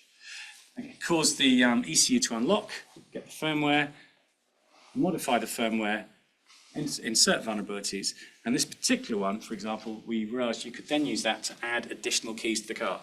So you had to have physical access to one. You had to be able to plug it into something to get onto the CAN. So you're talking about breaking the window potentially, or jamming open the door, plug it into the onboard diagnostics port. But you could run exploits. Where things are getting interesting is where we're seeing products like this productized. So the VVDI, very sensitive pogo pins. You have to be absolutely still. It can take a good few minutes. You need a laptop. Lots of cables, lots of wires. What's really interesting is the productization of these. So Ian Tabor, very well-known ambassador vehicle security researcher, very active in the InfoSec community. Ken Tyndall, an embedded systems engineer, knows a lot about vehicles as well. And mind-blowingly, Ian's car was stolen. Toyota RAV4. The front wing was jemmied. He had it on CCTV. And the car was stolen. So a car security researcher had his very own car stolen. And we chatted, and it transpired that the product that he needed, he then bought one to prove the point. The product he needed that had been covered in stuff had been jumpered on to the insides of a JBL portable speaker. So the car thief is no longer carrying a laptop, a programmer, and some pogo pins. All they need is to JBL device, a USB port, the ability to connect into the CAN bus behind the light. They can unlock the car, add key, start it, steal the car. Productization. You don't need to be a clever hacker in order to steal cars anymore. So it just sends a digital streaming rather than sound. It's a digital streaming to the network. Yeah, so it's nothing to do with the speaker. It just so happens that it It's a device to save digital streaming. Yeah. just replays onto the CAN, exploits one of the vulnerabilities that there's legally used. Bang. Now you have a productized, weaponized vehicle theft tool. Anyone, plug a USB key in, take the car. So when you're doing that clock stretching, then does it just drop the firmware out or prompt or something? Unlocks the key. It doesn't unlocks know- the chip. So the big thing you're looking for on any sort of ECU is to keep it unlocked, so you can't tamper with, extract the firmware or push new firmware to it. If you can unlock it, then you're in a good place, and that's typically why you glitch. It drops out the lock. Yeah. Presumably it's expecting a password to drop out. Yep. So And then you're- it glitches. You and buffer can- over on that thing that it just drops out. There you go. Other crazy things. I'm a mad EV fan. We did a bunch of research on smart EV chargers a little while ago. Utterly shocking. Slide doors, insecure direct object references. So you can do all sorts of crazy things. One of my colleagues did an amazing piece of work. We found all sorts of vulnerabilities on EV chargers. Amazingly, that led to a change in the law. So the Office for Zero Emission Vehicles changed the law. Brilliant. We looked at one of the very first, I think it was the very first connected EV charger from a company called EO. And that was the charger, that was the control box, took the top off, it's Raspberry Pi. The problem with the Raspberry Pi is anything pre-Pi 4 had no concept of a bootloader. There's no bootloader security, which means you could get any data off it you wanted just by popping the SD card. So you've got VPN creds from the manufacturer's servers. You've got the Wi-Fi creds for the house it was connected to. Crazy. The manufacturer did fix it. They actually brought the EO Mini Pro out, which was great, based on a much more robust ECU architecture. Then they released the Pro 2 on the Raspberry Pi again. I don't know. And car alarms. We had a lot of fun with car alarms as well. If you want attention from my team and I, market your product as unhackable. Guarantee we will be on your product. So when Pandora, quite a famous car alarm organization, marketed themselves as unhackable, I started unpicking what they'd said and was like, okay, this is interesting. And discovered an insecure direct object reference on the password reset email. Now, when you reset your password, it's supposed to send an email to the email associated with the account. There was an IDOR on that request, which meant we could send it to us. And we now had the password reset link and could now take control of the account. And that one vulnerability gave us remote control of vehicles. You'd think Pandora, a Russian brand, okay, maybe they didn't do cybersecurity so well, so we looked at the largest one, Clifford. You're probably familiar with Clifford. So that's Viper in the US, it's the same brand. So we started looking at it and realized that not only did it have exactly the same insecure direct object reference on the password reset field, you could go a bit further. You could actually select by the type of car you wanted to steal. Then geolocate it in real time. You can then follow the car, and that's one of my colleagues who we had this fitted to, poor Mark, and then trigger the immobiliser and unlock the car. So a product you bought to offer an additional layer of security for your vehicle because your insurance company asked for it, now made your car much easier to hack and steal. Love that. We also looked at aftermarket trackers, so Tracker or LoJack, Tracker in the UK, LoJack in the US. They claim like a 98% vehicle recovery rate, which is great. So we had them all fitted. They're all S5 accredited by Thatcham, which is great. Guess what? They all had almost identical insecure direct object references, which meant we could compromise the account, take control of the tracker, delete all the geofences that would alarm if your car was driven out off your driveway, for example, and then make the police think it had gone in the opposite direction. Brilliant. Yeah, we won't talk about that. Ghost, the expensive one. Ghost, we have looked at Ghost. We haven't got anywhere with it, I'll be honest with you. Mostly through lack of time. You do a weird thing to turn it off, don't you? You have to Yeah. We've got one somewhere. I think it got lost in the buckets of time. There's a lot of crap at PTP, connected stuff. And the last place I just want to touch on, we touched on cloud all the way through this, but one of the funniest projects that we looked at, this was a wheel clamp, but it wasn't a wheel clamp. Actually, they would stick it to your window, kind of cool idea, because the idea being that if you then paid your fine, they could remotely let the suction cups go, and you could then take it off and put it back in a receptacle, which meant that you didn't need to have someone to come out and unlock the wheel cap. Lovely idea. Those suction cups were insane. People had tried to get them off and couldn't. And then we realised that their S3 bucket was open and read write. So you could just... We should have done it as a service, shouldn't we? Half the price, we'll unlock it for you. Yeah, they leaked all their customer data. A really, really silly mistake. So there's so much stuff. I know I've absolutely rattled through 3 massive areas of cybersecurity tonight. Every area of transport is absolutely fascinating to me, because all the things that you and I have got right on our networks, on land, in our businesses, have mostly been overlooked when it comes to transport. I'll do a separate talk about trains sometime, but many things have been missed there too. And we make a lot of assumptions, I think, when we get on a bus, when we get on a ship, when we get on a plane, that they have the same view of cybersecurity as we do. I'm not quite so sure. But anyway, there is some hope.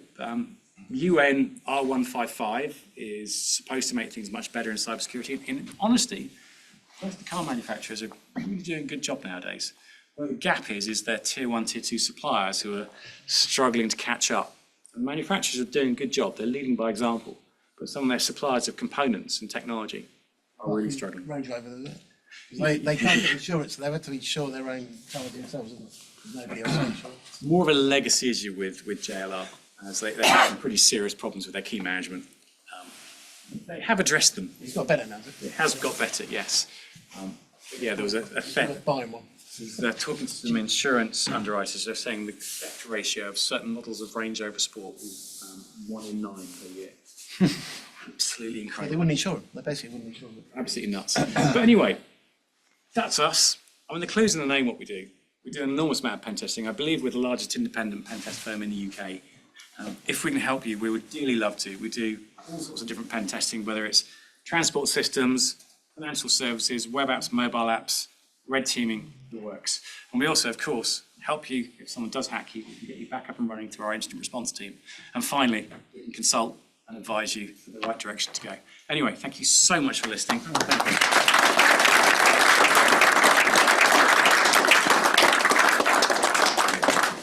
Fabulous. Thank you very, very much. We'll have another round of applause in a minute, but we've got time for some Q&A. There's some bottles of wine next door, but they're just going to have to wait for a little while longer.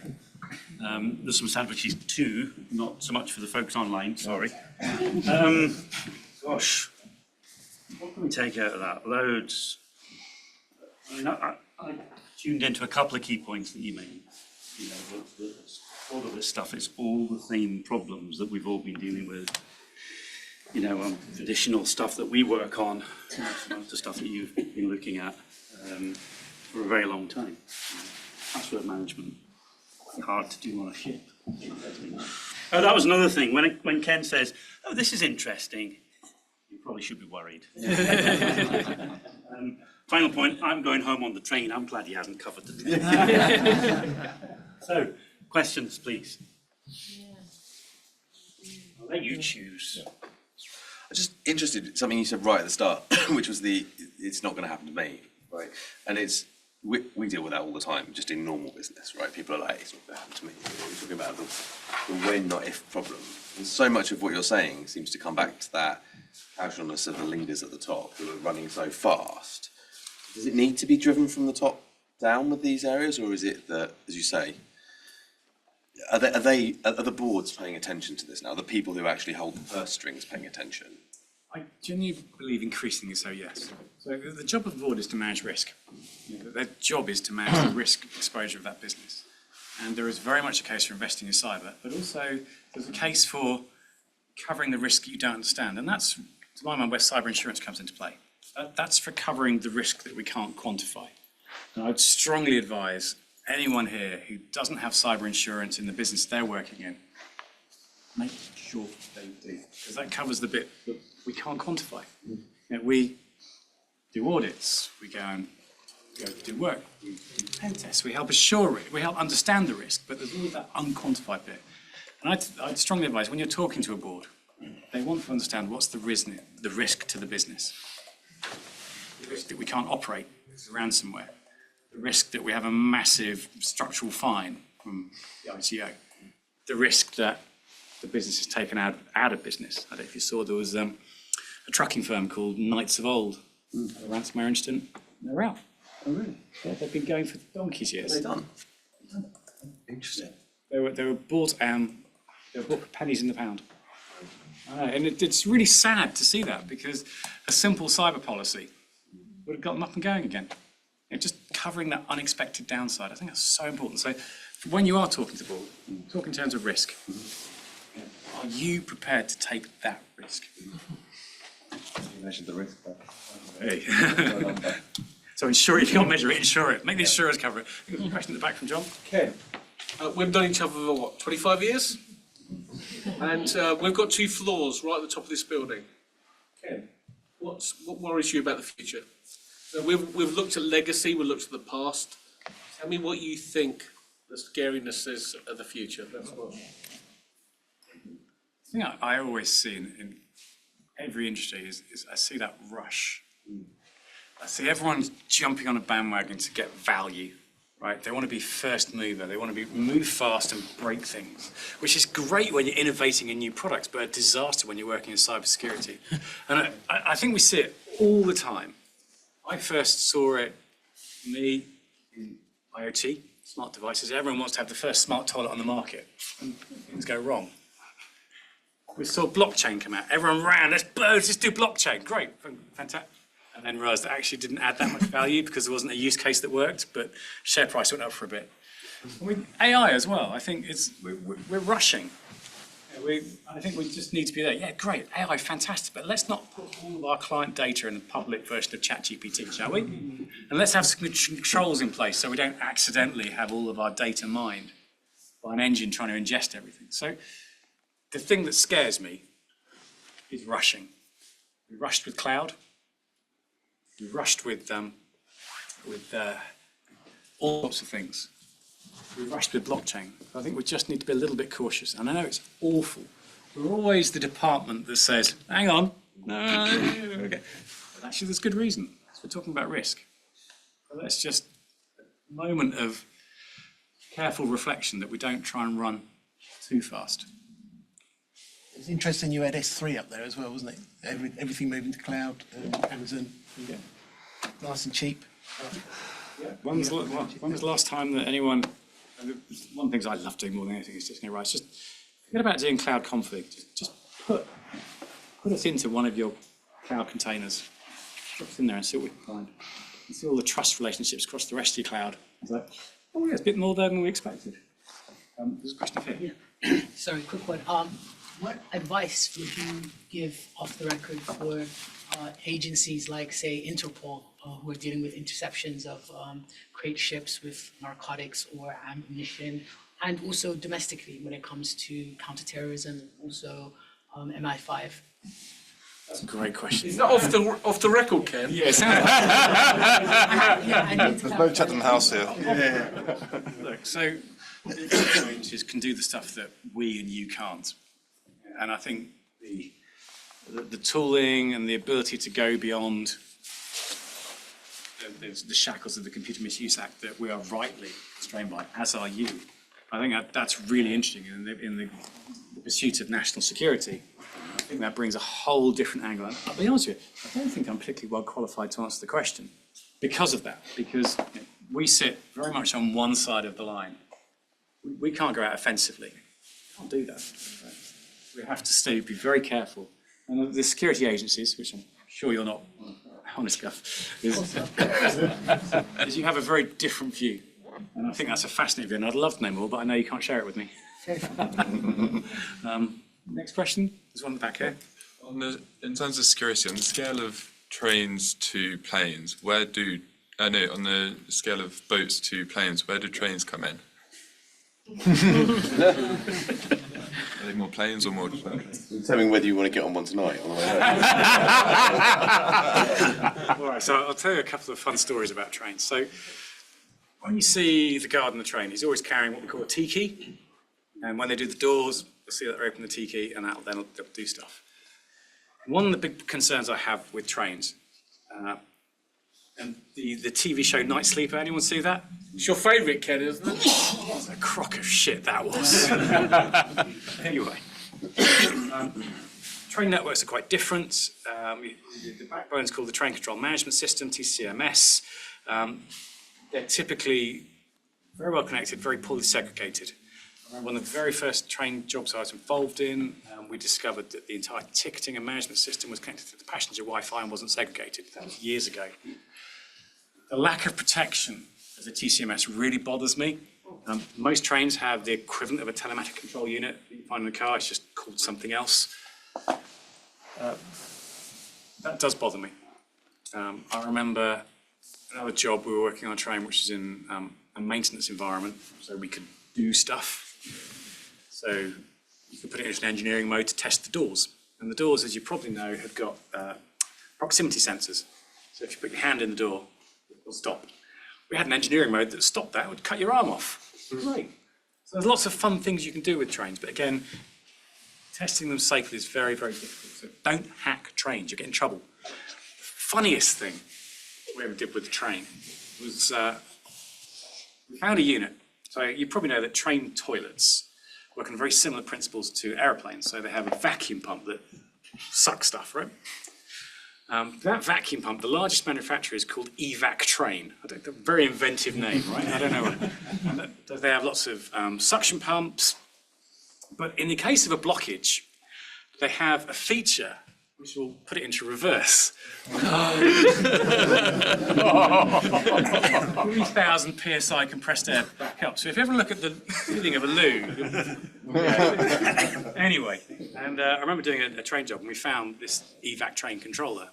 And we're told under no circumstances go anywhere near it because literally shit will fly.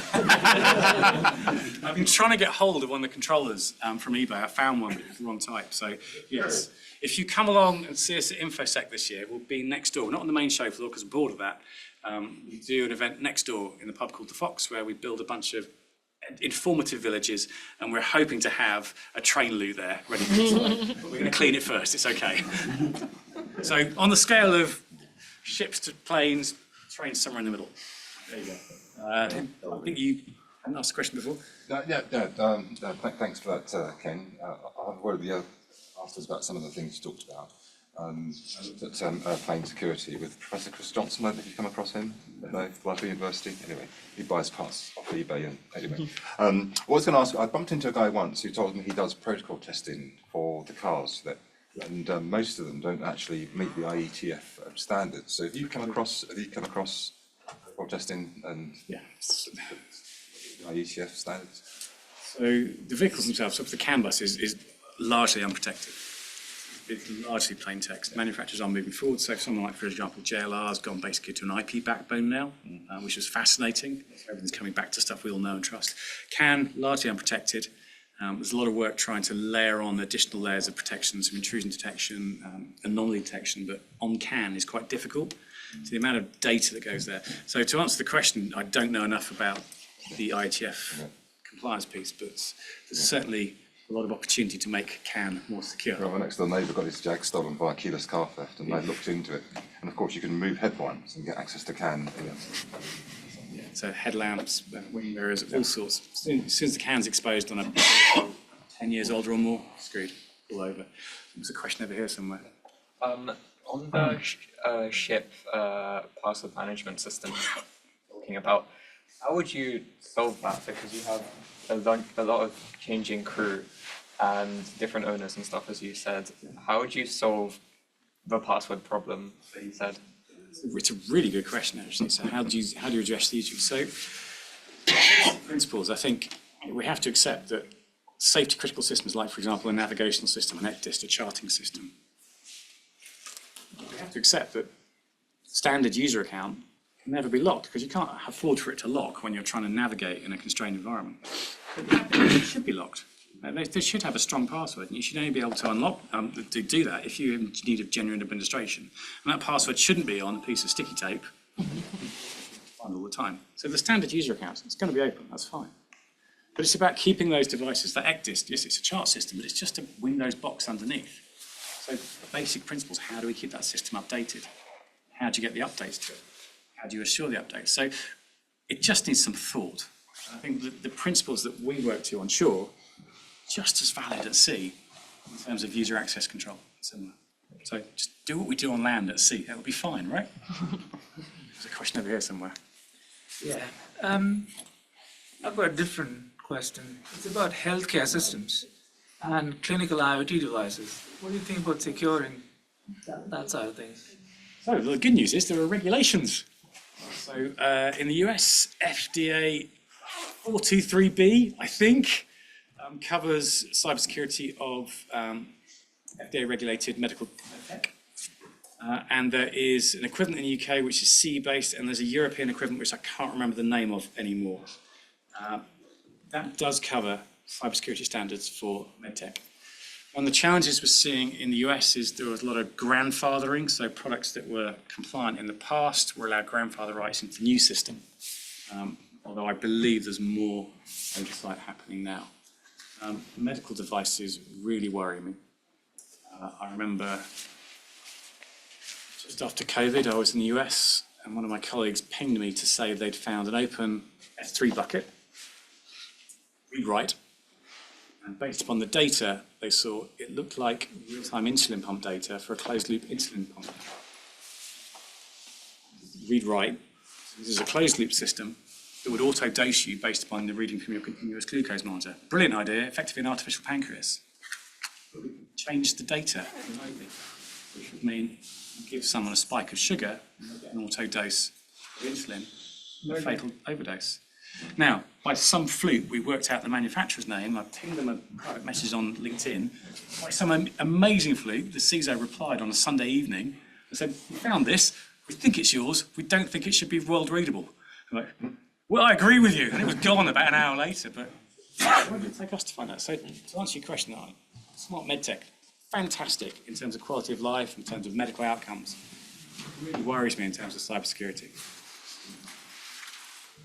Thanks very much, Ken. But have you looked at building management systems? Absolutely. Do you know what? Actually, BMS was the very, very first research project I did myself back in 2007. Trenova, yeah, IQ3 and IQ4 1-2s. Yeah. There's a blog on our website all about it, actually.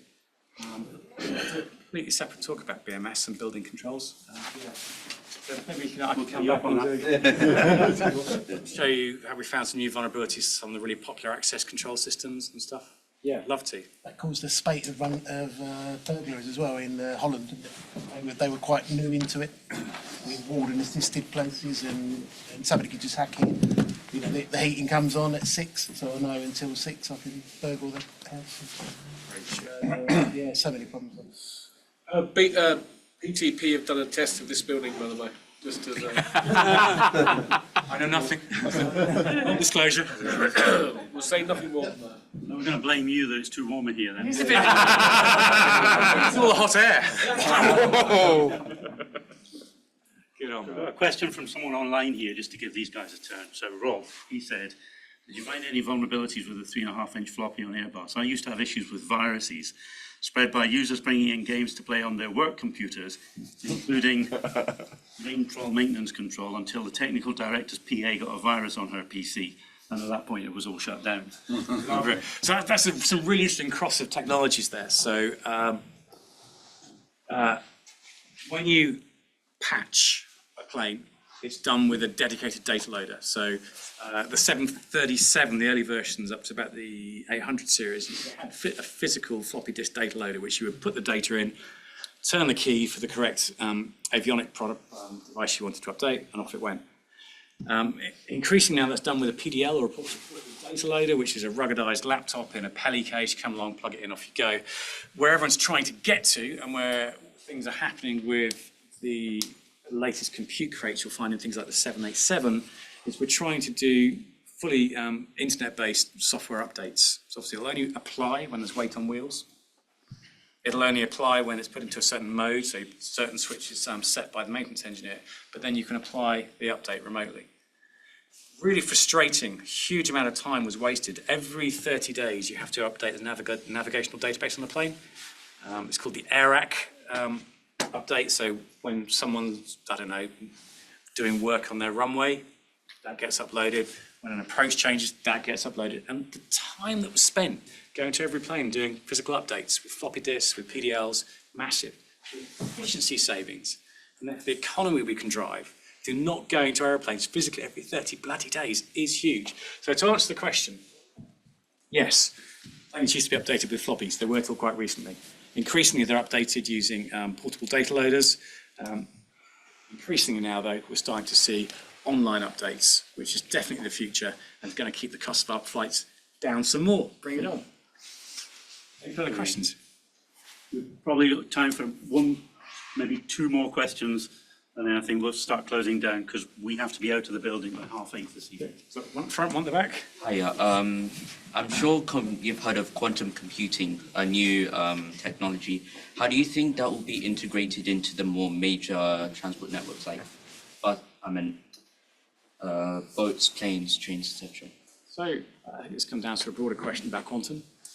So obviously quantum's a massive threat, but also a massive opportunity for us too. And already a number of quantum-resistant algorithms have been published. So in the same way that we use certificate-based authentication right now, I think as we start to see exposures of to quantum compromise, already I see various plane manufacturers and operators already starting to investigate quantum resistance for the next generation of airplanes. So yeah, it's a threat, but it's also an opportunity as well.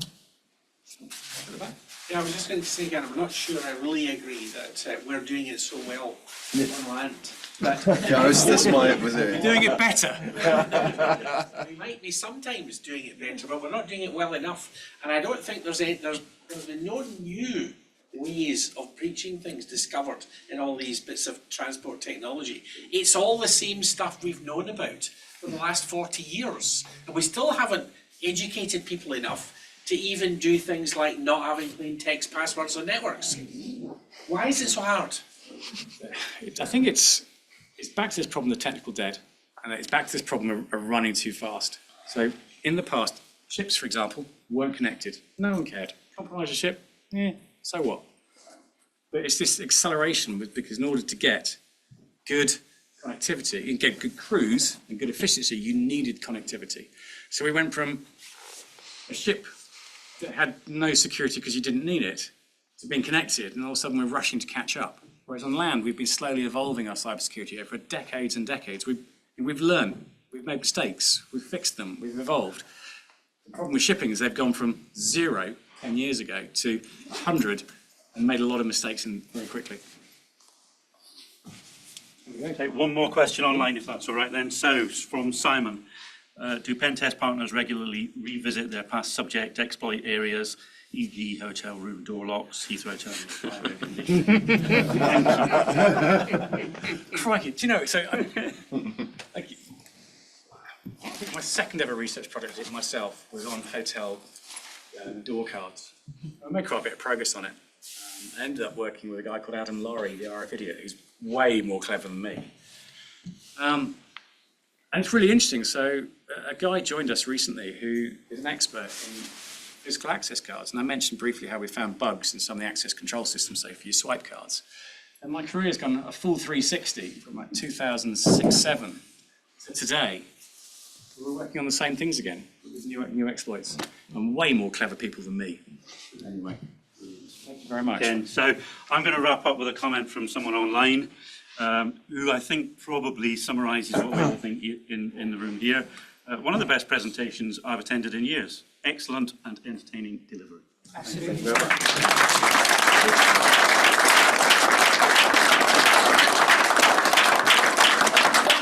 For those of you in the room, we've got a pair of the infamous PenTestPartners socks if you'd like to pick up. There's about 50 pairs, so Brilliant. there we go. We'll see those of you who want to stay on for a sandwich and a drink. We'll see you next door. Just turn left over here and we'll chat to you next door. I think there's some more socks around somewhere. Thank you. This is down. Socks, otherwise what's the point?